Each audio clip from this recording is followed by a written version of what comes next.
So in contrast to We Are Not Alone, where you said they weren't even like the label wasn't sure which song would be the lead single for a long time, was this the case with the second record, Phobia, that they knew right away Diary of Jane was going to be the big hit? We all knew Diary of Jane was designated as a song. There was a couple of great songs on that record we loved, but Diary of Jane was ambiguous enough lyrically because nobody could sort of figure out what it was about. And of course, I knew what it was about, and I think it invoked a lot of imagination lyrically, and the melody. Would you like that? We were hitting them with hooks long before the chorus came. And so we knew that the verses were extremely powerful. Ben could write a chorus that you just want to hear over and over again. That was his great ability. And I think we all knew from the demo that it was a special song. We spent at least 3 weeks in Ben's basement recording the demos and practicing. Diary of Jane had 4 choruses. So I would come down to the basement. He goes, well, the next song's Diary of Jane. I was like, what's this about? It would always be this conversation. What's the song about? How are we approaching it? The guitar parts in that song were always brilliant. I mean, Aaron had parts and Ben had parts worked out. They were both brilliant. Ben sort of sat with this acoustic guitar and sang me 4 completely different choruses. And so all of them did not have a post-chorus. In the Diary of Jane, So Tell Me How It Would Be was never in existence. And I pretty well drove him nuts for 3 or 4 days. Like, would be great if we had like a post-chorus to this, because it kind of just leaves you hanging. It's like something's getting in the way, something's about to break, but it never ended. There was no, but in the Diary of Jane, So Tell Me How, that encapsulated and put bookends. That's cool, man. So we went with the chorus that's currently there. I think it was like the second or third. Maybe it was the first one. Maybe it was the first one he had, because he wasn't sure which chorus he liked. I said, we'll take that and then change it. And then, within a couple of days, he had the ending of the chorus, and we had to add chords on because there was no chords there.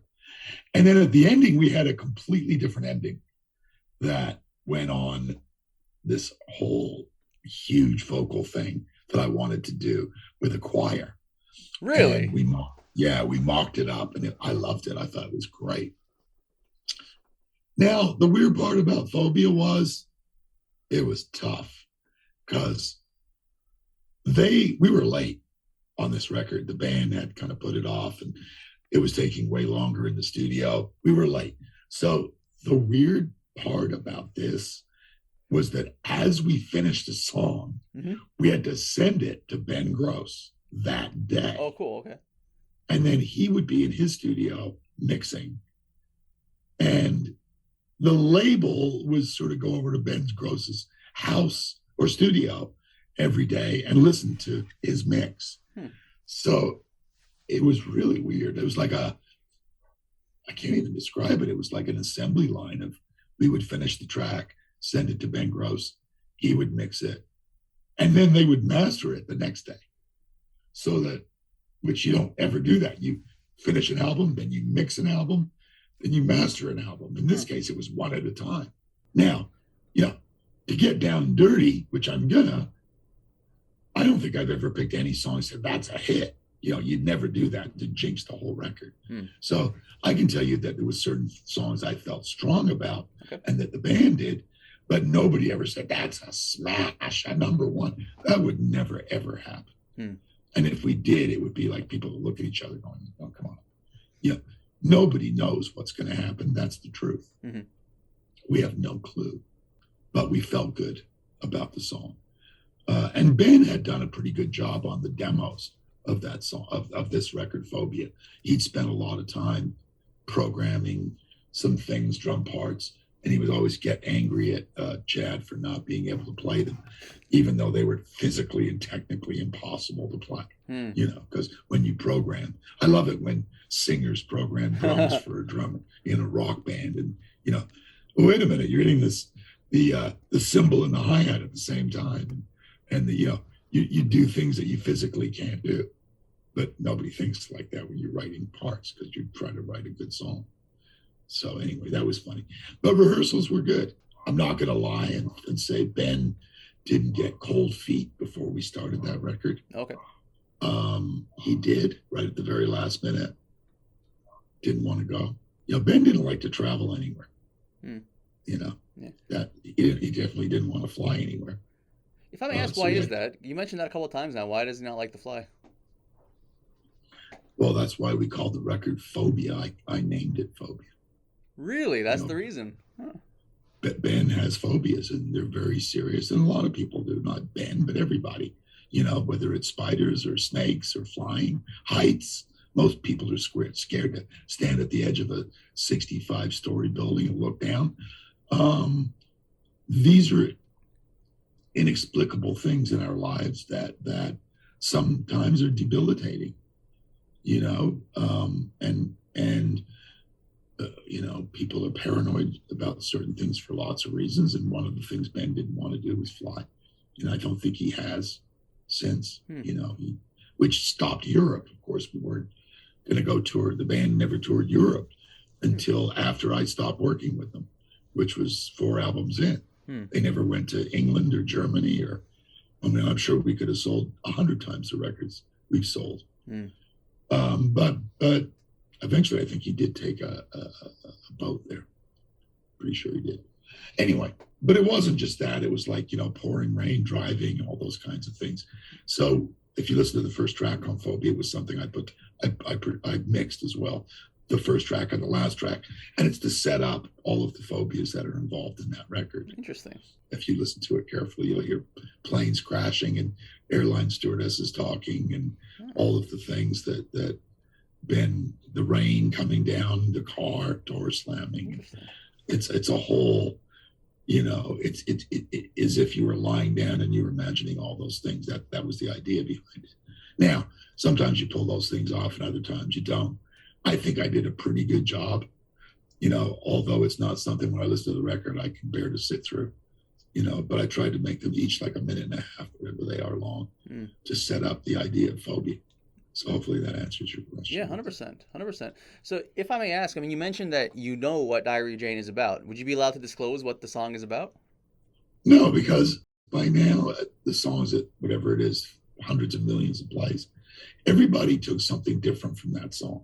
And it's quite an angry song, And so I think a lot of writers that write like Ben does, which is very to the point, in his mind, it's clear. He's also using words that are very powerful in groups. And there are not a lot of words. If you look at the lyrics, it's not like Leonard Cohen. It's not like Bob Dylan.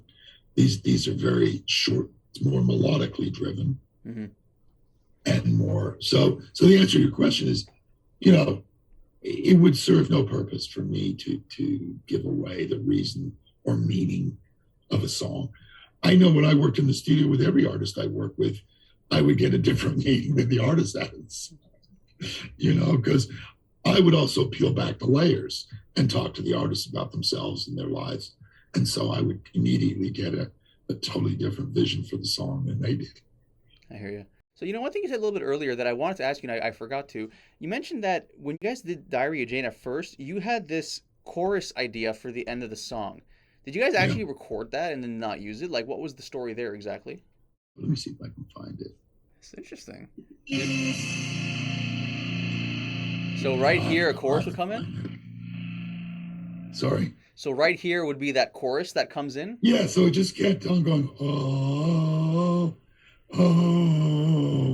like a choir effect. That's really cool. Do you have you were just looking at it now, but does a version of that exist somewhere? Yeah, right here. You gotta find it, man. All right, hang on. Oh, wait, maybe that is it. No, it's not. It's on another file. Don't worry about it, man. It's just basically this. I'll find it. That is it's really like cool. This long choral ending. I don't know where they changed it. They probably changed it at the label. They did that all the time to us. Like they would edit something and change it and not tell us, or cut a section in half. See, what happened was when they mixed it, they started to edit it and change it. I should say this. Nobody probably even knows about this, but when Diary of Jane came out, we hadn't even heard the mix or the mastering. In fact, They got a completely different person to mix it behind our backs, behind the mixer's back, behind the band's back, and behind my back. Then they mastered it, the label, and then they put it out. So when I heard it on the radio, I'd never heard it before. Really? Yeah. But that's really cool. You have all these alternative versions of it. You got to release those eventually. Yeah, I mean, I have that for all the songs. I would keep everything. That's so cool. So when I moved to another record, I could learn the evolution of a song and apply some of the same ideas that was great about a certain song, or maybe not to try and make the same song over again because you'd already done that in another song, or because songs were like verse, chorus, or pre-chorus, chorus, verse. So you try and throw in something. The greatest thing I think about Breaking Benjamin was, they would always throw different things in. You never knew what was going to happen. So the arrangements, we tried to make them very clever and sort of drawing a little bit more on Nirvana or pop rock, whatever you want to call that. That's cool, man. That's cool. So, I want to ask you a couple of things specifically about So Cold. So for me, one of the things I love about that song is the sound of the guitar, like especially at the beginning, it's very like watery, so to speak. That's the best way I could describe it. How exactly do you get that sound? It's funny because on that record, I had all these guitars, and because I'm a guitar player. Mm-hmm. And Aaron was very talented, and Ben, both of them. So I had a Telecaster and I had a Les Paul. Aaron had these amplifiers that were very strange. They were blue and they lit up. And I had a Marshall and a Soldano. And Aaron had these Music Man guitars, which were pretty cool. So really what it was this sort of a matter, and this is what I do all the time when I make a record. We put up a different amplifier, and then we just sort of start putting guitars through it with effects. Yeah. And then we go to the next amplifier and we do the same thing. And all of a sudden we go, that's the sound. And we don't question it again. But it's all experimental. So we were tuned to A sharp and B. So it was very difficult to get a sort of a very descript sound because those tunings are very low. And I think the lowest at that point I'd ever gone. D drop was normal. So now we're way down there. That's what we did. We had a Marshall, a Soldano, a Hughes Kettner, which was Aaron's amp, and some clean Fenders, older vintage Fenders. I've got them over here. I brought my own amps in, and we would just, that the whole record was made. People say to me, how do you get the guitar sound on Breaking Benjamin? I go, get 12 guitars and 8 amplifiers. So, I mean, when it comes to So Cold, for instance, when we're listening to the guitars, is that a single track or do you double the guitars? Like, what was the process there exactly? When we would record a guitar track like the one you're talking about, there's a lot of things that we would do before we recorded. Number one, intonation of the guitar. Number two, making sure it was set up properly, had the right strings on it. If you're dealing with a sharp drop tuning, you're looking at big, thick strings with guitars that can stay in tune. Mm-hmm. You're also looking at amplifiers with fresh tubes. You're looking at microphones. You got to try a bunch of different SM57s. I think we have 421s on that. Or we had a Rode microphone at that time as well. So, the answer to your question is we would rather have one great sounding guitar track and not EQ it or compress it. That's the sound of it. And so the answer to your question is a lot of the Breaking Benjamin records are not overdubbed by multiple tracks because we spent the time to get the guitars to sound great as they were. How did you get the snare sound on, Breaking Benjamin? Well, that's probably 6 different snares. If you want to talk about Cold, sure, we can go there. That's a piccolo snare with the snares turned off. That's how we got that sound. Mark's sound was pretty, I think he had a Spectre bass, and we went DI and threw an Ampeg. You have to remember, we're moving a band out of a rehearsal hall into a recording studio. And so everybody played at the same time on this record. We rehearsed, we taped a whole bunch of things. And it's interesting because they had the music the whole time for Cold, you know. Really? That's cool. And I loved the music. I just thought it was very different. You know, it was one of those songs that was going to be tracked, 12 on the record. Really? And yeah. Well, because there was no vocals, Hmm. there was no lyrics, there was no melody. And the whole time we were bugging Ben, like, you got to write something for this, because at that time it was also 8 or 9 minutes long. 9 minutes? Wow, that's cool. So it went on forever. The music, because there was no song, and there was lots of cool parts, and it was eerie, and it was almost like it could have been an instrumental track on the record. Anyway, we're probably 10 months into the record now, and we still had So Cold. I said to Ben, like, he would go back to his hotel room, like, you got to finish this song. You got to finish it. I know. Anyway, now we're coming down to the last day of the session. It's been, I'm going to say 11 months, which was a long time. Yeah. And I'm probably based over 3 or 4 sessions. And at this time, we hadn't mixed anything.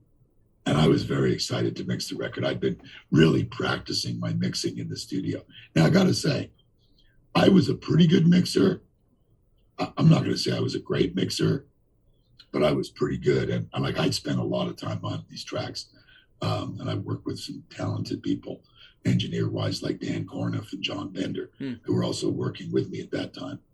And they were 22 years old. I mean, they were these sort of young upstart kids that were hungry and didn't mind working 20 hours. Mm-hmm. In fact, we all did. Ben came in the last day, finished finished Cold. And it was unreal. Like, it was amazing. The whole lyric, the whole idea. And I go, this is it. This has got to be it. Anyway, he goes home, and we're still in the studio putting everything together. We make monitor mixes, send it off to the label, and they think it's another song. I'm pretty sure they thought it was Forget It. That was the single, or Simple. But anyway, so Joey Vendetta, my buddy, goes out and plays it for a bunch of stations like St. Louis. And I think he played it for Chicago, maybe, Dallas, people that he had great relationships with. And Larry had managed Kiss, the manager, and had really believed in this band. He was a huge fan of the band and really thought they could break through if we made the right record. Larry Mazer, who had worked with some great bands, also had pretty good ears, and he's like, this Cold song, man, if we edit it from whatever it is, 8 minutes to 4 minutes, it could be good. And of course, the feedback comes back and everybody flips out on Cold. And now there's an issue with the band because we got to edit it. Everybody loves the song the way it is. I'm going to say it's 7 minutes, easy. Anyway, that's never going to work at radio. Nobody knew what to think. The record comes out, Cold comes out, and the song went to #1 at Active Rock, and I think went to #1 at Alternative, which at that time was this double-barreled thing that made sales go crazy. And we shipped the record out, and it was an incredible first week. Like, again, I don't remember the exact numbers. I remember more about how the recording went, but it was, for me being a record company guy, I was blown away with the reaction that people had. So, when it came to that song in particular, you mentioned a little bit earlier that it was Benjamin that came up with the lyrics of the song. But in terms of musically, was it the band that was collaborating together, or was it Ben that was driving the musical creation of that song as well? Back then, the way it was structured was that all of the songs were written by everybody. So I think each person for each song had different input, if that makes any sense. Yeah, that makes sense. Yeah. I would say generally Ben had a lot of seeds for ideas, and he would record demos. But Aaron was the guy that was recording the demos at that time. He was the sort of engineer of the band. That was his gig, and to document each song. As far as who wrote a song, I think you could go to each song. And I think between Aaron and Mark and Ben, somebody had started the idea. I think when it came to the lyrics, I think that was all Ben. I'm pretty sure it was all Ben. I think maybe the band came up with some things here and there or some ideas, but the melodies and the lyrics were Ben. the band, they would all play live. So when you're recording them in studio, you'd record them live, not in isolation? They were in isolation. The Okay. guitar amps were in isolation, but everybody physically was in the room with the drummer. So it's imagine a big wood room Yep. with a bass amp in one, two guitar amps in different rooms, but the band playing the song, and the headphones, the music was in the headphones. Gotcha. And if we needed a vocal, Ben would go in another booth and sing. Gotcha. Okay. But when you hear the tracks, those are played, to a click roughly, but it's all, the vibe of everything is live. So when they went out to replay it, they didn't do anything different, if that makes any sense. Yeah, no, that makes total sense. No, for sure. Yeah. And also when you're recording drums and bass, having the band play the songs really changes the way you play, and it gives you a lot more sort of freedom and artistic rights to sort of maintain the integrity as a player that you have. So that was a great thing for me. That's really cool. And that's what I was used to. Yeah. That's cool. So Dear Agony was the last Breaking Benjamin studio record you produced. What was the vibe like with the band during the making of that record? This record was at a time where Ben was, going through health issues. And that's why there's a picture of his brain on the album jacket. Oh. Is that actually his brain?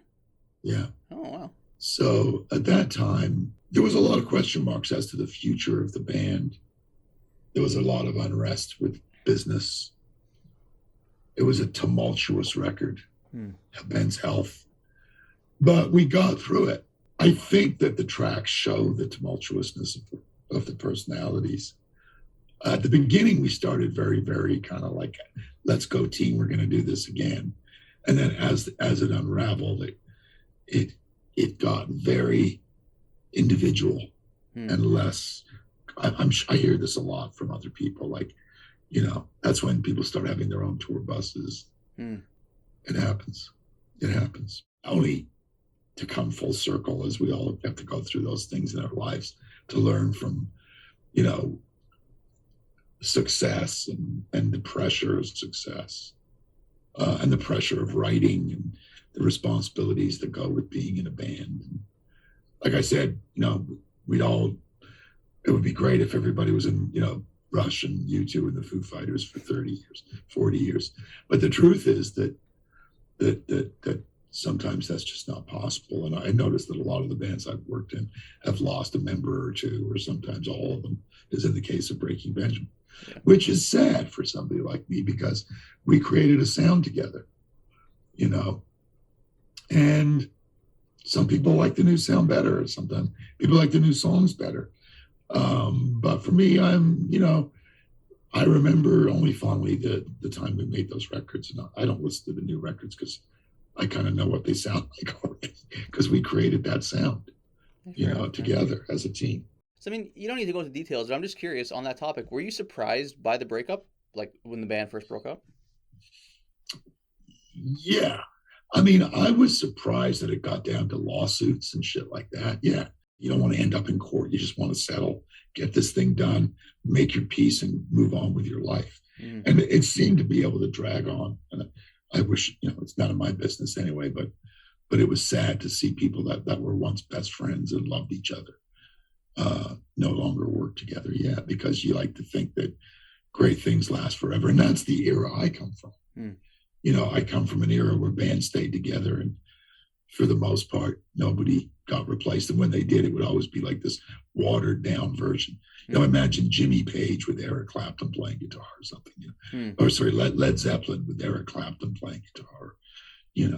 Imagine David Gilmour no longer in Pink Floyd. Yeah, that would be interesting. Yeah. Who cares? That's the sound of the band. So, when it comes to the Dear Agony record and the impending breakup of the band, it seems to me like the lyrics to Give Me a Sign reflected the mood of things. I love that song. And that song is definitely special on that record, Dear Agony. I think that was like a tumultuous time. Again, that song was very relevant to what was happening. I love that song. When I mixed that song, I think I was like crying a little bit, just because it was so emotional. I'm not sure anybody else felt like I did, but I thought that song was incredibly powerful. Hmm. I loved the verses to the song. Everything about the song worked. The melody was great. And Ben did an incredible job on that song. He really did. It came together like all the other songs on that record. I mean, we had it down by then, except as I said, it wasn't everybody in the room. It was all done individually. But I felt like that song also coming in the door with I Will Not Bow was very special. Hmm. When you guys were recording the song, was it an emotional experience as well? Not at all. We did the drums Hmm. and then the bass separately, the guitars separately, and the vocals separately. So at what point did it really hit you that it was emotional? Like, did you hear a demo of it before you started working on it, for instance? Absolutely. Yeah, every song. Hmm. Yeah. And so during the demo phase, did it already strike you as emotional? Yes, but not. It. The most emotional I was when we were mixing it, when I was mixing it. And, mixing is really interesting because you're in this room by yourself, kind of for the most part, by yourself. And you got the tracks and the engineer set it up so it sounds amazing already. And, but you're kind of choosing and picking what you want to make a little bit louder. You're kind of fighting with it a little bit. And you're not really paying attention that much. Hmm. And then you leave the room and you go get a sandwich or walk outside and take a phone call. You come back in the room and it's done, because you're listening to it with fresh ears and you go, wow. As you're doing it, you don't recognize it. Hmm. But at the end of it, you're in shock and it hits you up. You listen to it as a listener and not as somebody that's working on it. Hmm. That's really cool, man. So that moved me at that moment. That I remember.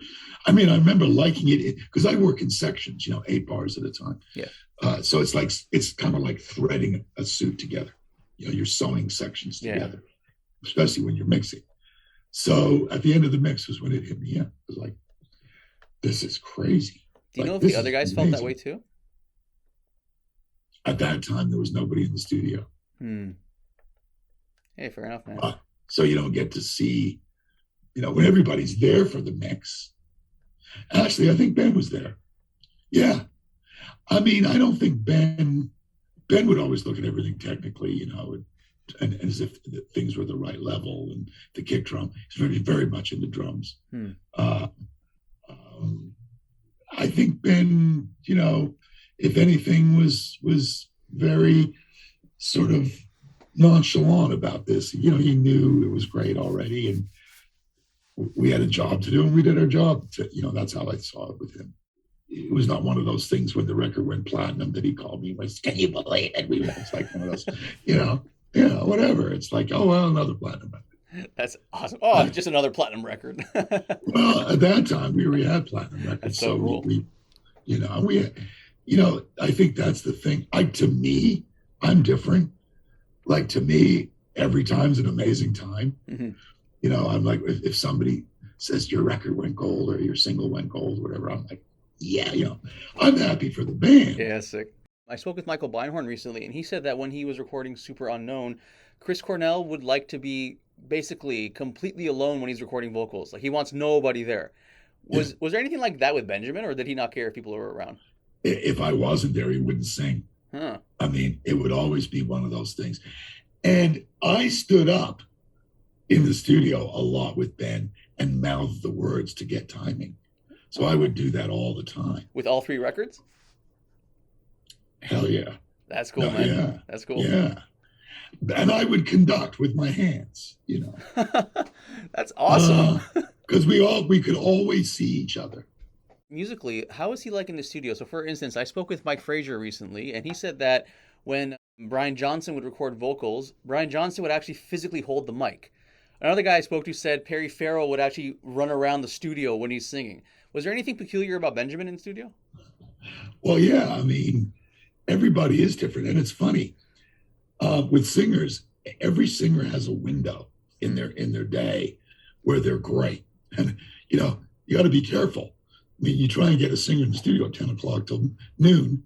And when I say a window, nobody can sing for longer than 3 or 4 hours. Not really. I mean, they might tell you they can. I know Bruce Springsteen does a 4-hour show. So, but I don't think I'll tell you my Breaking Benjamin Bruce Springsteen story, which is pretty amazing. That's cool. But because I have one. But With Ben, there was a window. It was usually like 3 in the afternoon, 4 in the afternoon till 7, and then maybe after dinner, sometimes 8 till 11. In regards to where we recorded, we tried recording with him singing with a microphone. We put a big foam thing around it in the control room and let him try and sing. And then we had him in the big room. We had him in the small room. And I think for the most part, we just left him in the big room in the center. And the one thing, though, and it's very dangerous, when you're playing an A sharp and the guitars and the bass, imagine the bass tuned to A sharp drop, these notes don't exist through headphones, so what I'm saying is that when you're wearing headphones, it's very hard to make out the tonality, as opposed to listening with speakers and getting the bottom end and the definition. One of the things I think we did was put some clean guitar tracks on there or acoustic guitar tracks, so the band could sing along, because A sharp and that kind of robust singing is difficult to do. In Ben's case, I would say a lot of it was instinct, because he knew and had written these melodies where to go instinctively, and his pitch was pretty good. Having said that, we did do multiple takes. We do a set of 10 of a section, let's say a verse, and then we would stop for 10, 15 minutes and then do it again and then comp together the best vocal take. So even though, say, the whole song was sung in 2 hours, we would go through each track and audition certain lines or certain timings that we felt suited the song more. So am I going to tell you that he didn't sing a whole verse or a whole chorus? That would be a lie too, because sometimes it would just be one of those magical moments where we would just sing and we go, that take, of that whole chorus was insane. But cool. It's very difficult for anybody to sing a whole song from top to bottom, Yeah, for sure. In a once in a lifetime performance with timing and tuning and not get, any mistakes. That's kind of dumb. In some instances where it was like attitude-y, we did take the whole song and, but we would always go back and spend time comping things together. That's interesting. So when it came to Ben, was he the kind of singer who, like, let's say he'd sing for 20 minutes, 30 minutes straight, take a break, 20 minutes, 30 minutes, or would he go for 2 hours straight? I would never do that to anybody. I knew better. And once you go for 2 hours straight, you're burning somebody out. It's never going to work. So I would say 30 minutes, 30 to 40 minutes of a verse or a chorus or a bridge, and then stop for 10 minutes and then repeat. Sometimes you sing the song 4 or 5 times. Now also when you're dealing with tape, it's a little bit different. And by that time, I think we were on Pro Tools. So we had the ability to be able to audition different takes. We would bring them up on different faders. That's cool. And audition the different takes. Interesting. And like when it came to what we're listening to on the records, is his voice doubled or is that usually like a single track? Ben loved doubling. I mean, that was his favorite thing. The more the merrier. The problem with that in Ben's case, though, for me, was that his voice was so identifiable and so powerful. A double would thicken it. But sometimes when it got very emotional, when you double something, when it's emotional, it takes away the intimacy because you've got 3 people being intimate with you, and trying to match yourself perfectly. If you match yourself perfectly, it phases, it phases itself. So you start to lose things. So I would say I was extremely delicate when I would bring those double tracks up. Where I put them was really important, because the minute you go left, right, which is where the guitars are and the drum room mics are, you're creating sort of this left, right vocals and drums and cymbals and guitars. And so it gets a little confusing. So I started to move everything in, to 10, 10 and 2. And that way we could control it a little bit more. And it sounded a little bit more organic and natural to me. That's so cool. So, I spoke a couple times with Jonathan Plum, who worked with Alice in Chains, really nice guy. And he said that one of the interesting things about Layne Staley is that Layne had an easier time doing the screaming vocals than the quieter vocals. Layne's just naturally loud, so that works for him. When it came to Ben, was it easier for him to do like the heavier stuff or the quieter stuff? Well, you got to understand, Ben was not your normal kind of singer. His influences were so far and wide. I mean, one minute you'd go to Korn, the next minute you could go to the Deftones, the next minute you're Nirvana, and then you'd go to Maynard with Tool. So Ben had a very, very good grip on all of those four characters and found a way to make his own sound out of those influences. So the answer to your question is each song was bespoke and sort of written and sang to what the song was asking for. Ben had the ability to do a song like Forget It and then scream on another song, or do Rain, which is a nursery rhyme, and then do Cold. So the beauty was that there was many influences. You know, I would say for me, at least, each record was different because each record in Ben's life was a different era. At the time, you know, Ben was struggling with self-medicating, with sort of Dear Agony being his record that he made, you know, with no self-medication. So I would say that the first record was tough, you know, that way, and there was a lot going on. But Ben was one of those artists that was able to function quite well for the most part. The truth is that you know, a lot of musicians, especially at that time, did a lot of things, and you know, their music was incredible, and we never questioned it. In fact, some of my favorite, you know, artists died of heroin overdoses. But that's a whole different kind, and you know, there was no drugs. It was all drinking. I knew how to handle it because I'd done this. I'd been down this road before with many artists, and the whole thing about it is, if it starts to affect the session, and if the music starts to suck, you basically got to pull the plug because you're just wasting everybody's time and money. And in Ben's case, I would say he was quite able to function most days. Some days he wouldn't show up for a couple of days. You know, we'd have to do something else because he got himself worn down. And he was also a guy that was into video games. He was playing video games, you know, until 8 o'clock in the morning. You know, so, you know, it was you know, there were long working days, long days of singing and playing guitar. And then, you know, and then some drinking, and then some more playing, then some video games and more drinking. So this went on for quite a while. But everybody really was happy with the results. I mean, the band, the management, and the label.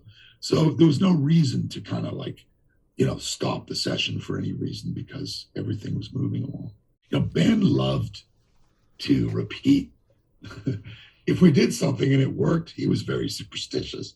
On the We Are Not Alone record, I know this is going to sound crazy, but I was wearing this jean jacket because I'm Canadian. You know, you wear the Canadian tuxedo back in those days.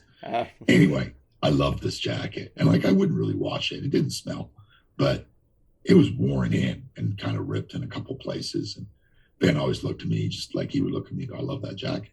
Anyway, one day I didn't wear the jacket. And he lost it.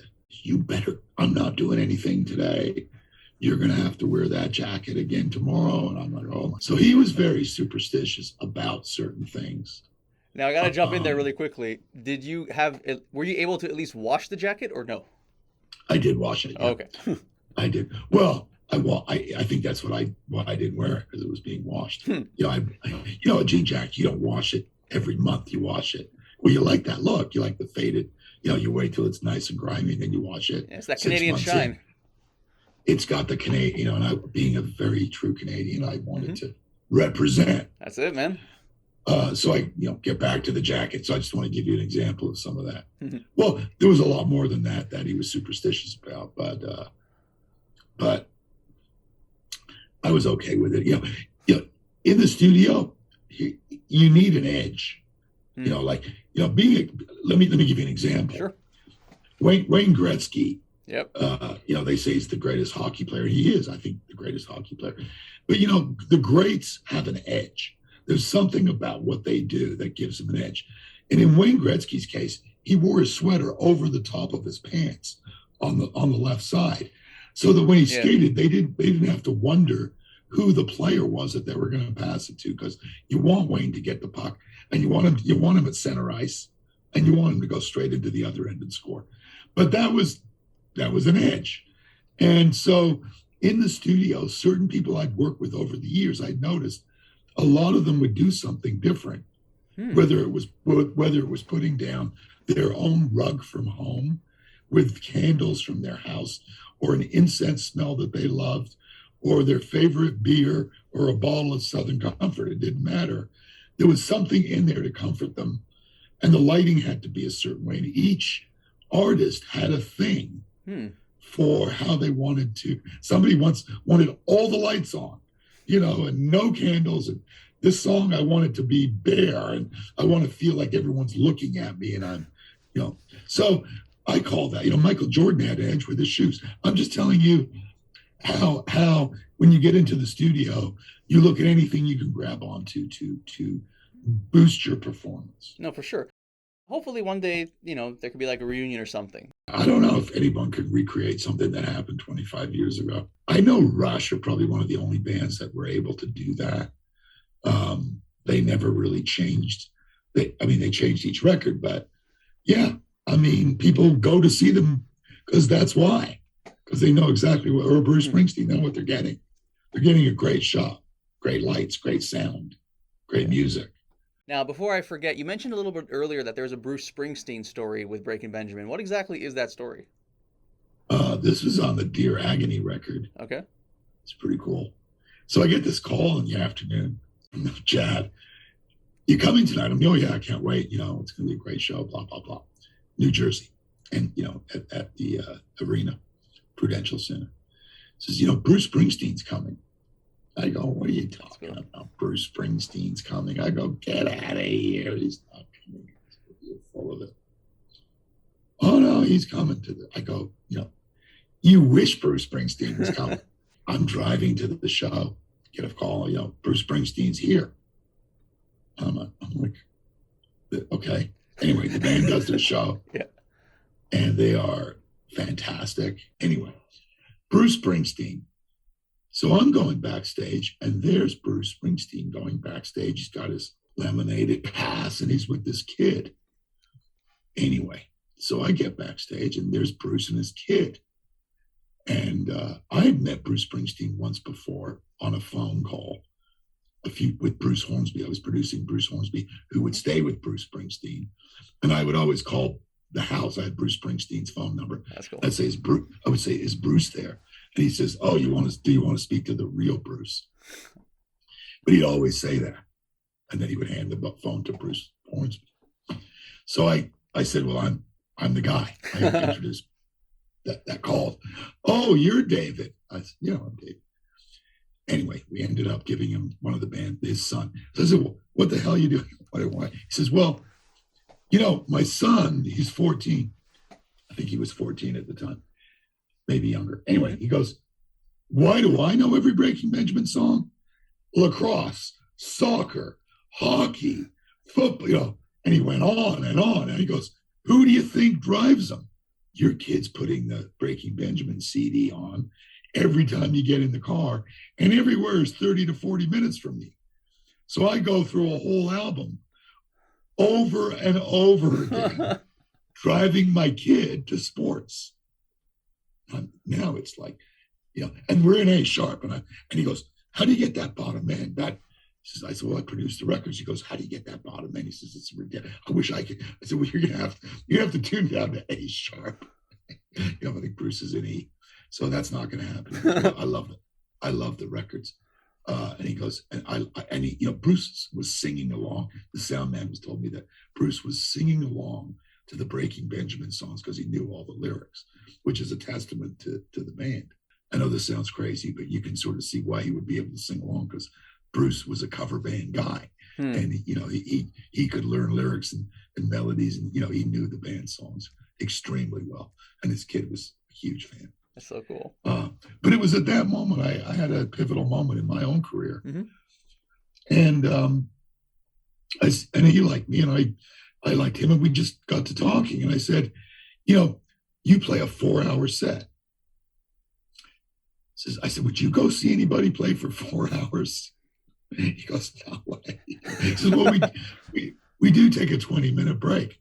I said, I know, but it's pretty amazing that how many songs? He says 120 songs. And there's a guy underneath the stage and he throws up the lyrics and the videos, chord charts. And, That's so cool. The whole band has to jump on it. I mean, I had a lot of respect already for Bruce. And I said to him, Bruce, what is it that makes an audience come and see you for 4 hours? And they keep coming because it's incredible. And he looked at me and he goes, that's a good question because, let me go get a beer. I didn't see him, he kind of disappeared on me. And I figured, whatever, maybe I said something I shouldn't have said and upset him. Or maybe he really did have to go think about it because probably no one ever asked him that before. And he came back and he said, I have your answer. Said, when I walk on the stage and I look at the audience, I see my whole life. And when they look at me, they see their whole life.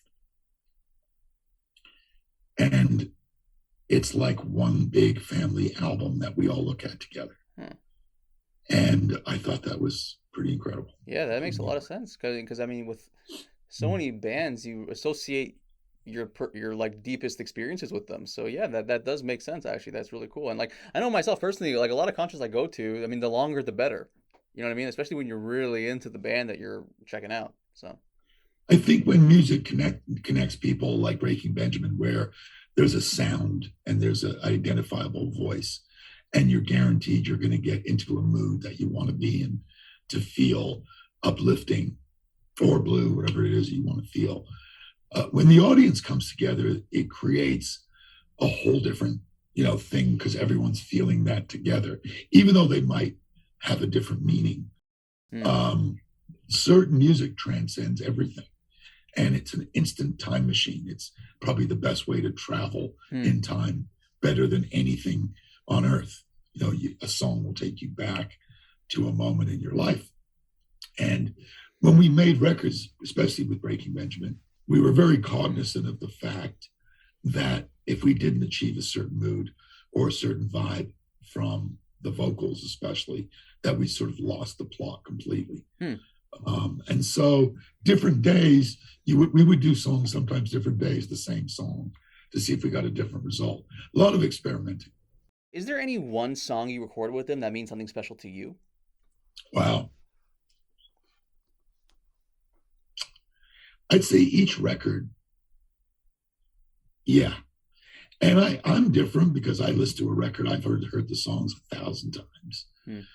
By the time it comes out, to be honest with you, if Diary of Jane came on the radio, I'd turn the radio station right now because I couldn't listen to it because I'd be freaking out.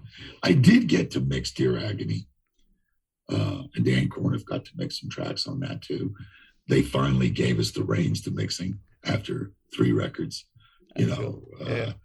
which was a big deal. So that record holds a special place in my heart just because we got to start it and finish it. I would go to, on the first record, I love Breakdown. Oh, cool. Okay. It's a great song. And it's an angry song. And, if I'm feeling a certain way, it's a great song. On Phobia, I like Unknown Soldier. I think it's just interesting. Love the drum beat on it. I love the chorus and Breath. Those two I really like. I love Diary of Jane, but I'm just sick of it. And I would say I love I Will Not Bow on Dear Agony. And again, we got to mix it and produce. I got to mix it and produce it. And I love Dear Agony on that record. I think it's a highly emotional song. And I think sort of that's where I left, everything. And they went on to make other records. But I'm very, very proud of the team, of the band and the engineers I work with. That's awesome. I feel like we were like totally at the right time, at the right place. So, for you personally, when We Are Not Alone took off as a record, what was that like for you? Like just for yourself? It was sweet. I mean, I had done this record for RCA that I was told to do called Elvis 30 Number Ones, which had a little less conversation on it that Okay. Junkie XL did.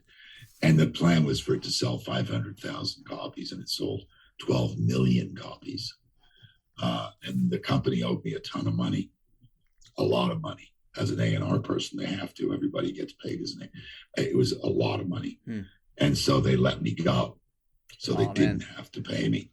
They didn't have to pay me because I was no longer under contract. In fact, if you look on iTunes today, that record is still in the top 80 every week. Really?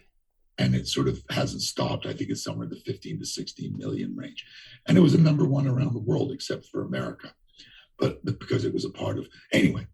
So I was really pissed at RCA, after working there for so long. And giving them the Crash Test Dummies and the Cowboy Junkies and Vertical Horizon. I'd worked with I'd signed some good artists, and I felt that I'd earned my right. But my day came with Elvis. And so it was not long after I left RCA that this had happened. So it was like, I'm back, and awesome. Watch out. So for me, I think it was the beginning of a run that was insane for me, like a roller coaster ride of 12 years. And that record really kicked it off. So, yeah, I mean, I was happy, obviously, for the band, and certainly happy for Joey Vendetta and Hollywood Records, who had put some real money into it. And of course, Larry, who was booking the band left, right, and center all over the place. I don't think we were playing arenas. Oh, that's not true. St. Louis thought the band was from St. Louis, and I think they played the arena in St. Louis. That's sick. On that record. Yeah. That's awesome, dude. So, I mean, from your perspective, how did the band grow and develop as musicians over the course of the 3 records you worked with? Like, was the approach the same for you? Did it change with them? Like, in general, what was it like, the growth? Well, right after that record, we did Blow Me Away in Nashville. And that was a day trip. We went to a studio, Blackbird, which is like one of the best studios in the world. And we recorded that. And I love that song. I thought Blow Me Away was an incredible song. And Ben did it because he loves video games. And it was going to be in Halo. Is that why the band agreed to do it? Because of Halo? Oh, yeah. Ben is a video gamer. Then he had to be on Halo. It certainly wasn't for the money. Because, by that time, no one was paying bands to play, on video games, and we were getting zero. There's no royalties hardly involved. Actually, there's no royalties involved. Who am I kidding? And it was funny because I think it did 1 million the first day. Really? We were all like, damn, we're all in the wrong business. So Blow Me Away. So now something went down. I'm not sure. I mean, I saw the band on that tour of that record like 3-4 times. And there was some dissent with, and I'm not sure what happened with Jeremy, the drummer. But one minute he was there, the next minute he's gone. And, you try not to get involved in these things, even though you like everybody in the band. And you hope they're going to stay together like U2 and Rush. Because those are the bands that you aspire to become, 4 decades in a dressing room, sleeping in shitty hotel rooms and getting on tour buses and vans. I mean, that's the best part of it is that bonding. You know what I mean? Yeah, and you like to think every band you're going to work with does that, but I was stricken with the worst cases of that throughout my career. People and I watched it, like you could see it happening, especially when there was money involved. Somebody would come in, like Breaking Benjamin on the We Are Not Alone record. I remember for the first few weeks loaning them money to buy lunch. Really? Because their per diem hadn't come from the label. They hadn't sent the money. And they're like, we're kind of broke. Like, can you lend us like $50 so we can get lunch? And then sort of at the end of the cycle of the album, everyone's bought a BMW and a house. And That's a cool turnaround. I saw this a lot in my career. Other bands that I've worked with, Paramore, Red Jumpsuit. The next thing they're rich. Yeah. And I was very proud of them. But anyway, sometimes it's money, sometimes it's personality, sometimes it's all of the above. Sometimes people just don't like each other anymore. And it was sad. And then Chad came into the band. But I think they had a couple drummers in between that they had on the road. And I don't think that worked out either. I think, they were upset. I think there was one big West Coast TV show, and Jeremy couldn't make it. And that's when things started to get a little crazy. But it doesn't really matter now because it's over. They replaced Jeremy with Chad, who was in another band from Cleveland. And Chad was a different kind of drummer. He was more groove oriented. So the second record, they have to remember between We Are Not Alone and Phobia, I had made Red Jumpsuit Apparatus, Hawthorne Heights, a bunch of like young upstart, scene bands, which was diametrically opposed to, Killswitch Engage and Breaking Benjamin and bands that were heavier. I had these two lives almost, I would go make a Breaking Benjamin and go make a Paramore record. It was like pretty crazy. But whatever we were doing as a team was really making a difference. We were having platinum and gold records left, right, and center. So it was like, zip it, do your thing, work hard. I Will Not Bow. Do you remember, what was the process like to make that particular song? Oh boy, you're really digging up some dirt. Oh man, is that okay? I don't really care anymore because it's past. We, again, I told you the Hollywood A&R department did not budge. They were tough. They were good people, but they, at this point that we had to put out Dear Agony, they could care less what we put out. They were chomping at the bit.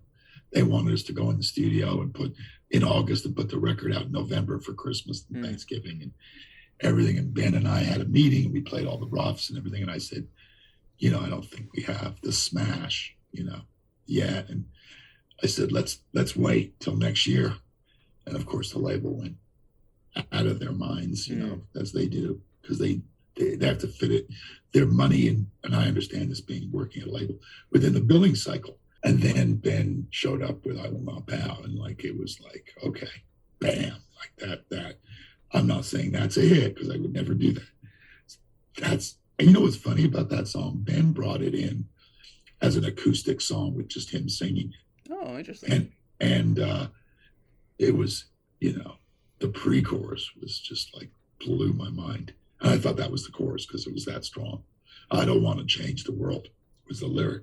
And then the I Will Not Bow. It was just so uplifting and positive.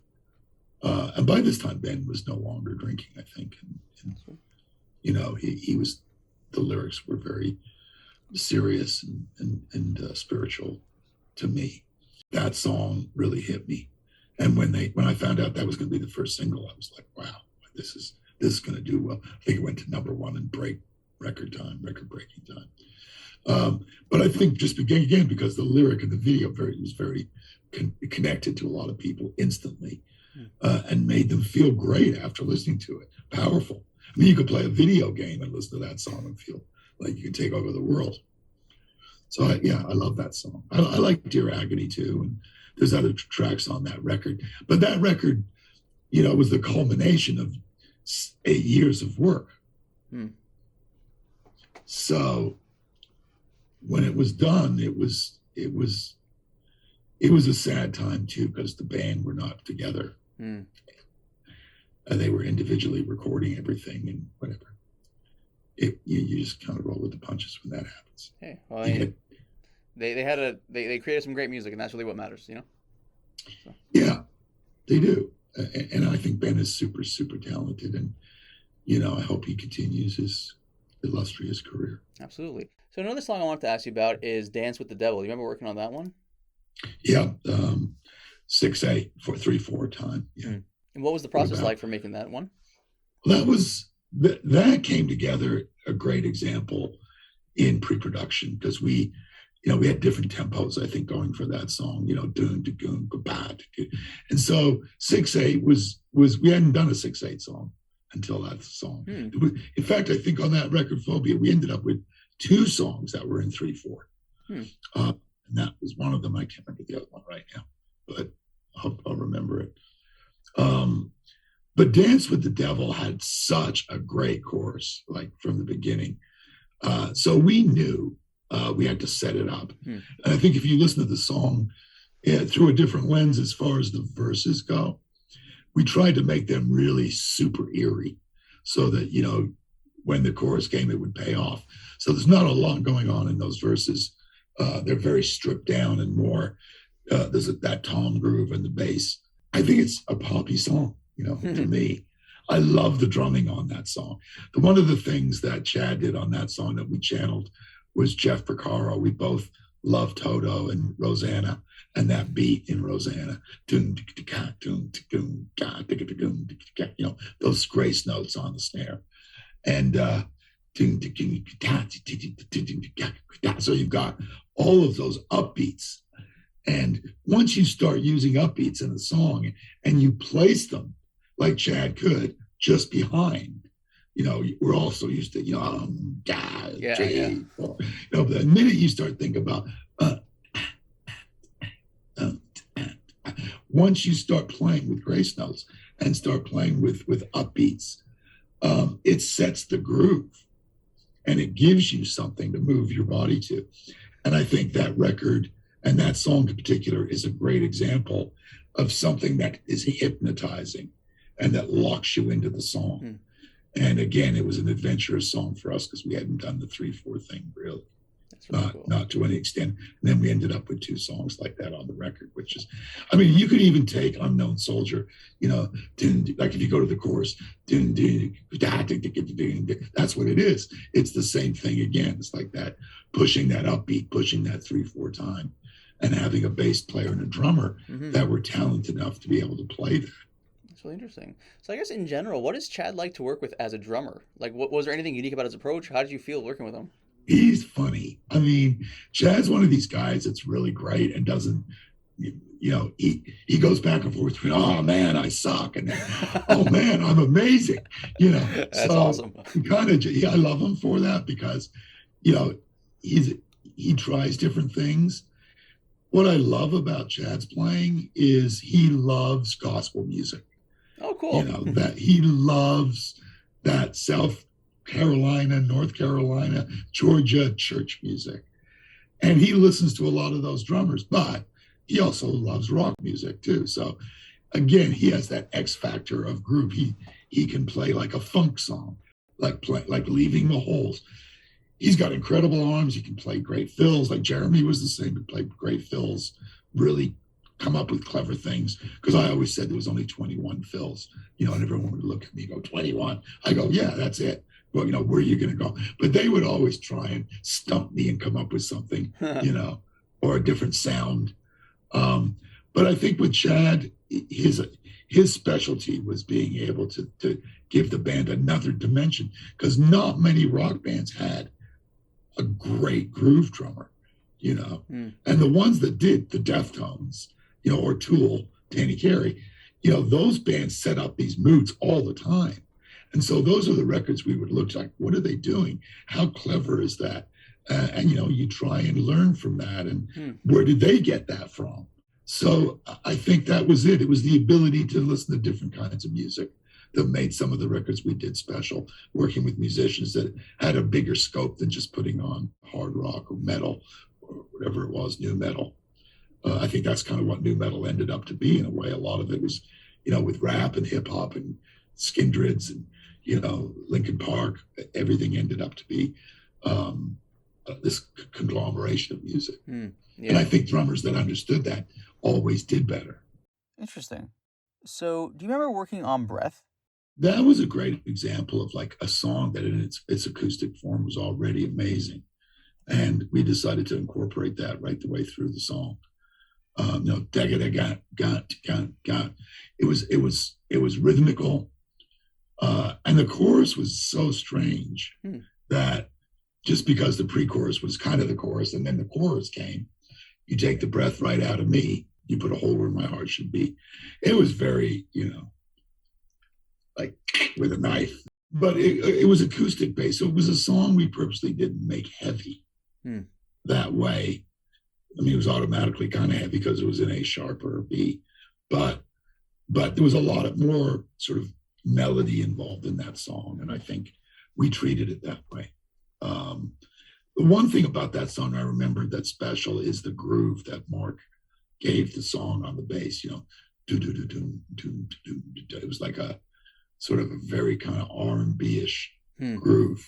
And Chad played that really well as well. I remember like that we were having a lot of fun when we were making that part of the record. We were experimenting and we were like loving what we were doing, and everybody was like in a good mood all the time, kind of. That's awesome. So, when it comes to experimenting, I was going to ask, you mentioned before that when it came to So Cold, the way you got that kind of watery guitar sound was you were just experimenting with different amps and guitars. When it came to the bass, was it the same kind of approach? Well, on Phobia, we used a completely different bass. We got a Fodero, which we wanted to have the best bass in the world. And I remember we thought the bass was only going to take us like 10 days. Of course, it took like 30 days because Mark really wanted to experiment and try different bass lines. So we got this bass called a Fodero from Long Island. Okay. And it wasn't the normal bass he had on the first, because we used a Fender, I think, and a Spectre. But this Fodero was ridiculous. It was a 5-string, and it sounded incredible. Like the bottom end that was coming off of it and the tone. I mean, it was like a $12,000 bass, of which we probably spent $4,000 renting it. Jeez. Which was the whole thing was just stupid because we had it for so long. Huh. And I don't think he wanted to give it up. It really sounded incredible. And I think, if there's any one element to do with that record, I think the bass on that record really was one of the driving forces that made that record so good. I think Mark had a great sound, and I think he killed the parts, and he really took his time. Do you remember working on Without You? Yes. This was an interesting thing because we were spending a lot of time by this time Ben had done these very intricate drum demos. So it was a matter of discerning what Chad should play as to what was written on the demos. Because a lot of it, again, was guitar players programming drums. And I think the interpretation that was important. But I think we recorded everything separately again on this. I think we had the bass was done in one room and the guitars and the vocals in another room. And so at the end of the day, sort of gather all the files, put them together and see what made sense. How did your relationship with Breaking Benjamin begin, and what does your body of work with the band mean for you? Well, I'd been with RCA as a staff producer for about 18 years. So I decided to venture off as an independent producer because that's what I've been doing. A&R / staff producer for RCA and BMG in Canada. In Canada, I moved here in 1995, and I worked 7 years for RCA. So I started to produce some records, started a little label, and I got a call from a manager in New Jersey called Larry Mazer, who was the band's manager. And I guess they were looking for a producer, and a couple of things had fallen through. So he had heard that I was pretty good from a couple of people. At that time, I really didn't have a name for myself. And he said, I want you to come to this rehearsal hall. It was a barn, and listen to the band play and listen to a ton of demos that they were making because they'd been recording a lot of songs. So I went all the way out to Pennsylvania. I don't even remember where it was, somewhere near Scranton, watched the band play through a set and, listen to their demos. And I said to Larry, he said, what do you think? I said, well, it sounds great. They've already put a record out and it's done okay. I'm not sure how many at that time. Maybe it was 100,000. But they had some action on a song called Polyamorous. And it did quite well at radio. So I thought that was great. There was at least some kind of a groundswell with the band. And Larry said, well, what do you think? And I said, well, in my inimitable fashion, I think we should go and do a lot of pre-production and see what we have with all these songs and all this, because there's a lot going on. Because the one thing I really didn't hear was a smash, and I knew the band was capable of that. And I knew they were changing their direction a little bit as well, because they didn't want to become so sort of radio friendly. They wanted a darker tone, Deftones, Tool, those kinds of bands that were a little bit more, esoteric and possibly more alternative. We have to remember that back in those days, there was rock radio, active rock radio, plus there was alternative radio, and certain bands could, cross over and become number one at both formats. Today, that's no longer possible because alternative music today is more acoustic driven, less guitar driven. So everybody came to New Jersey mm-hmm. and stayed in a hotel across the street from this rehearsal hall. And all the gear was there, and they kind of brought their guitars. And I decided to tape everything, which was a big deal for me, so that I could leave and come back with things. And we started to go through what must have been 30 songs. 30 songs, wow. Something like that, yeah. And then the idea was to narrow it. So this is the record, We Are Not Alone. So we started recording the obvious songs. And you have to remember, like Hollywood records at that time didn't have any rock bands. It was all about, Hilary Duff and all of these kind of Disney artists like they are now. And the label Hollywood Records was not, incredibly rock oriented, but they had a radio department that were pretty good. So, but Hollywood were hardcore, they were like very experienced A&R people. There was about 5 of them, and they almost worked as one guy. So it was very difficult for a guy like me, especially when it came to something like mixing or song choices. So they let us go. They said, well, why don't you do 5 or 6 songs and we'll see what you got. And that's what happened. We went into the studio for about, I want to say 6 weeks, and we recorded, very carefully recorded 6 songs. So we finished the songs, and we sort of waited for some feedback, and it was like, yeah, it's pretty good. We don't hear a hit, which is like, what you hear from every label. And I'd known that from my 18 years, although I think at that point we had Sooner or Later, which was a great song. And I didn't think it was the first single, but anyway, so this went on for about back and forth. We'll go do 2 or 3 more.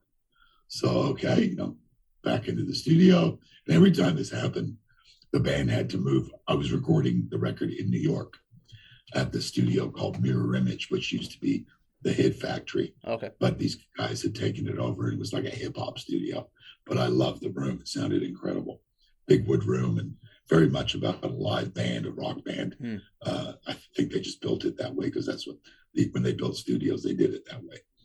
And it had a nice SSL console, and we had all of our gear in there. So, yeah, we did another 3, and they were like, yeah, sounds good. Well, how many songs you want? I said, 12 to 16. And I was like, that's a huge investment of a lot of time. I remember freaking out a little bit. Really? Just because it was a lot of work. And then they decided, you know what, we're going to do co-writes. Okay. So at that time, I thought that was kind of weird because the band were darn good writers. But Ben really liked Billy Corgan from the Smashing Pumpkins. He was a huge fan, and Ben didn't fly.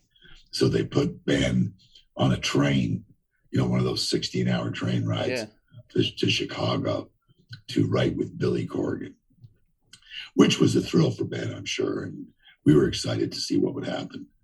And he ended up writing a couple songs. I think one of them was Forget It, which was a really interesting song on that record. I love that song because it changed keys every section, and no bands were doing that. And it was quite different for the band. And I think the other one was Rain. I'm not sure if Billy Corgan wrote Rain, but my memory is really good, by the way. So I remember everything in detail. That's awesome. Other people have different memories than I do. But I used to write everything down and, keep a track of awesome. all of my recall sheets for the sounds and when I mixed and what kind of amps we used. I have pictures. I would always take pictures of the studio who was in the studio. So I can document everything because that was a big deal for me. That's awesome. I'd learned that over the years watching the greats, that they'd always go, okay, let me just remember what I did here. Because it's very frustrating when you get something great to never remember it again. I mean, as far as sounds go or microphones or, technical. Anyway, so Ben came back with those 2 songs, and we're probably 10 months into the record now. And so before I know it, the label sort of made this decision that I was really not prepared to mix this record. My ability was not in place. And, they liked my rough mixes, but they weren't, Really? doing car wheels in the office, which to a certain degree, they were looking for the big names. So in this record, they decided to get 4 different mixers plus me to mix the record. They hired Rich Costey, who had done Muse and the Foo Fighters and tons of great big, Franz Ferdinand. They hired Andy Wallace, who had done Limp Bizkit, Nirvana, and Linkin Park. They hired Michael Brower, who had done Coldplay and John Mayer, and they hired one other guy, and I can't remember who it was right now. I'll remember in a minute. Oh, no, it wasn't Chris Lodowski. So there's, I don't know, 13, 12 songs, whatever it is, and all of the good songs are taken. So they say, well, you could do the rest, you get the leftovers, which was really a good thing for me because I'm now walking down the street to work with Randy Wallace and Michael Brower, who I'd known because he had mixed my own second album and I had a good relationship with him. Andy Wallace was, a fantastic guy.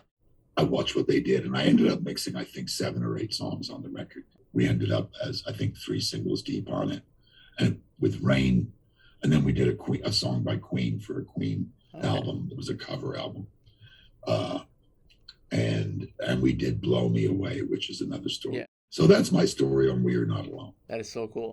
You mentioned that another one of the bands you worked with is Paramore. Were you familiar with the song that came out last year, Good For You, the Olivia Rodrigo song? You mean the interpolation? Yeah. When you heard that song, is that what it struck you as? Immediately. But I'm a musician, so I technically take things apart. I don't look at it. Okay. First of all, the chorus, the verses, maybe not so much, but the chorus was Misery Business. There was no question. The same chord patterns, the same ending, the da, da, da, da, those, all the things I put into the arrangement with the band. And of course, I get on the phone with Josh, the guitar player, for a minute and go, is it me? Or he goes, no, it's not you. It's like, okay. So now I sort of get into my studio here and I start pitching, Good For You to the key of, which is 2 steps, and now it's matched up. And of course, within a couple of days of me doing that, somebody did a mashup where they took the key and moved it and then joined the songs, put Misery Business as the chorus and Olivia as the verses. And they would go back and forth in the chorus between the 2 songs. And the mashup was really good. But what happened next, and the answer to your question, I couldn't have been happier. And I'll tell you why, because TikTok picked up all these people that used to listen to Misery Business were going, wait a minute. Yeah. That's Good For You is Misery Business, okay? And so Misery Business came back and charted on TikTok and Spotify again. And it was ridiculous. Like the reaction, all these kids that like Olivia Rodrigo that are 12, 14, they have never heard of Misery Business. They're like, what is Paramore? What is a Misery Business? And so they all got turned on to their mother's music. I think Olivia did the right thing at the beginning. I think she did go to Paramore before she recorded the song. Do you know what Haley's reaction was to that song when it came out? I think everybody was shocked, that it was so close. I don't think, Haley's the kind of person to stand up and go, whoa, that's my song, But there was business involved in this, labels and publishing companies that were probably like, let's wait till this thing gets to number 1 around the world and then we'll have a conversation. How did they feel? I think anytime anybody takes anything from you, you're flattered. And I think it's been very common that people have been interpreting Marvin Gaye songs as well. I think you'd be flattered, and then I think you'd want to take care of business.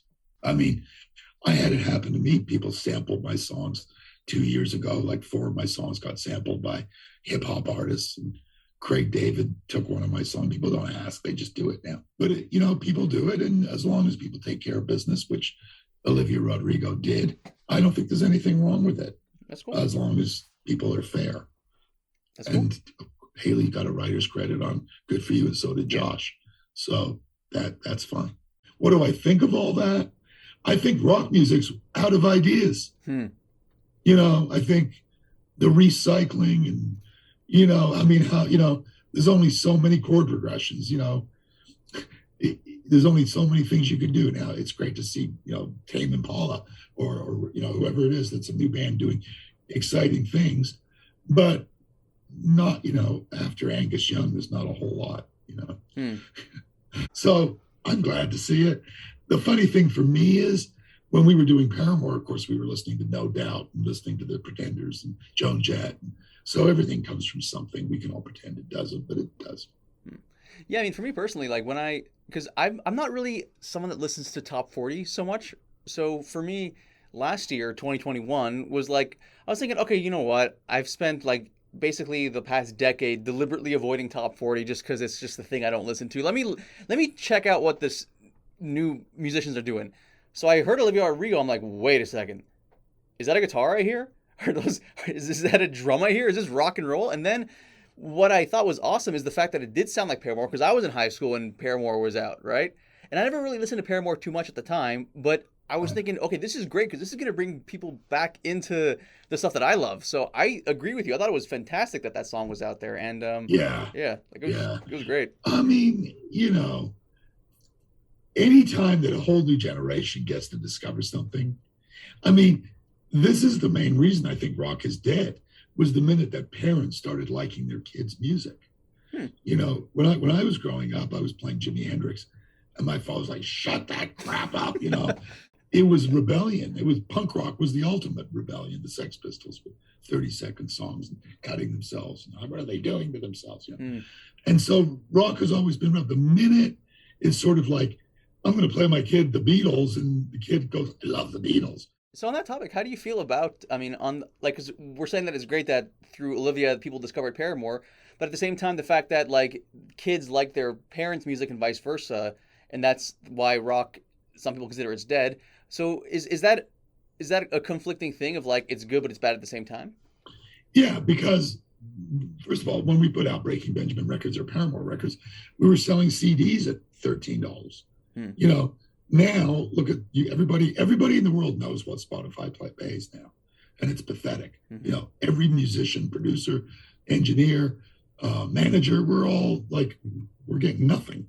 So yeah, it's stupid. And before you could actually make a living making records. Now to be a new rock band, it would be extremely difficult to come up through the ranks without major label support. Before, you could start and build yourself and build a following and sell t-shirts. It's a lot easier. So it's painful today to watch what's happened to rock music. And hopefully that'll change. I don't know when, but big tech gets a hold of music and turns it into this business, and now the record companies are in the middle of it. So yeah, it's very difficult. And this is a lot why, I mean, to have a hit today, you got to be on TikTok. You wonder if a lot of the bands came out today, put out records, would they be a hit? I think Rick Beato had a show on that where he talked about if Stairway to Heaven was released today, who would buy it? Yeah, no, for sure. I think that, and also, I think that some artists would be able to have success regardless of the era, but I do agree that a lot of the bands in the past, they had put out like 3-4 records before they took off, and today you wouldn't even be given the opportunity by most labels. So you kind of have to do it independently online, which the online thing, it's good and it's bad. So it's a totally different landscape, and yeah. Well, you got to remember something really, really important, which is those 3 or 4 records that they made, they were discovering themselves. Mm-hmm. And they were making their music to last a lifetime. That honing of the craft of making a record, because making records is a craft. There's a lot more involved than just sticking a microphone in front of an amp. It's a cerebral experience, and it's highly important to capture the moment, mm-hmm. like a photographer would with a sunset. And so this 4 records we're talking about, the Led Zeppelins, the Pink Floyds, whoever it is that you love, the AC/DCs, we're honing a sound and a craft built to last decades, not months. And that's why they're still in existence. That's why Queen is Queen right now. Queen is like a new band. Mm. They're the most streamed band in the world. So these artists were allowed to develop. And that's why their music is lasting, because they put in the work, the 10,000, 20,000 hours it takes to hone your craft. Yeah. Well, one thing that's really interesting is in terms of bands from the past still being like new bands, I think for the 2010s, for that decade, on US rock radio, 7 of the top 10 most played songs were Nirvana songs, which is crazy. And all 10 of them were from the 90s. So, yeah. 80% of Spotify is old songs, only 20% is new. Those statistics came out 2 weeks ago. So basically, there's not much to listen to that's new. Now, having said that, I just did a new band called The Warning, three girls, sisters from Mexico, and everybody's discovering them. You know, like they're a new band. They're a very, very talented band, 3-piece, old school style. And they're getting a phenomenal reaction, but because I think that it's different. And females are back in rock again, which, it was only Paramore, and it was, Hole, and it was Joan Jett. So now we're seeing women come back into rock, Hailstorm, all these other groups. And so it's a little bit more weighted evenly, because when I go back to, Grace Slick and Janis Joplin and the greats of rock, were both female and male. Anyway, I digress. What I'm trying to say is it's taking on a different shape. Mm-hmm. As it should take on a different shape. Will it be as big as it was? Hopefully. I hope so. I hope so, but it all depends on the influences of the bands from the last 20 years. Yeah. Well, one thing I'm curious to ask you about is, Olivia Rodrigo, I think one of the reasons personally that I think she really sticks out to like people like myself, who I'm a rock oriented person, is because there hasn't really been an artist in the top 40, in my opinion, in a long time that has rock elements to them that's really, really big. Do you think the fact that we've kind of been deprived of that is one of the reasons why she's been able to succeed so much? I think she filled a gap that Hilary Duff and Miley Cyrus had. It's the ability to be a seen and recognized person in movies or TV, whatever it was, visual. And she transgressed into an artist. So I think what you're seeing is the power of that. And at the same time, Olivia represents youth. If I was, a younger person, I would love her because her songs mean something. What's that song? Driver's License. I think that's a very clever song. And my job is to listen to everything. And I buy all those records because I want to know what's happening. And I think the lyrics are clever. And I think the production is well done. And I think it's valid. But things come along at a time where there's a big hole, you see, and it's all about timing. Like as an example, Paramore, when they came back, there was no females in the market doing rock music. So it's all about the lyrics. It's all about the timing. And I think that's everything, because there's a hole. Interesting. And bands fill that hole. Radiohead filled the Pink Floyd hole to me. No, I could go on and on, but nobody's been able to fill the AC/DC hole. I don't think they ever will, or the Led Zeppelin hole. I hear you. Although people would argue that with some bands now, but I don't think things will be the same. And as a producer, I'm really okay with that. I'm very happy with that because it's been done.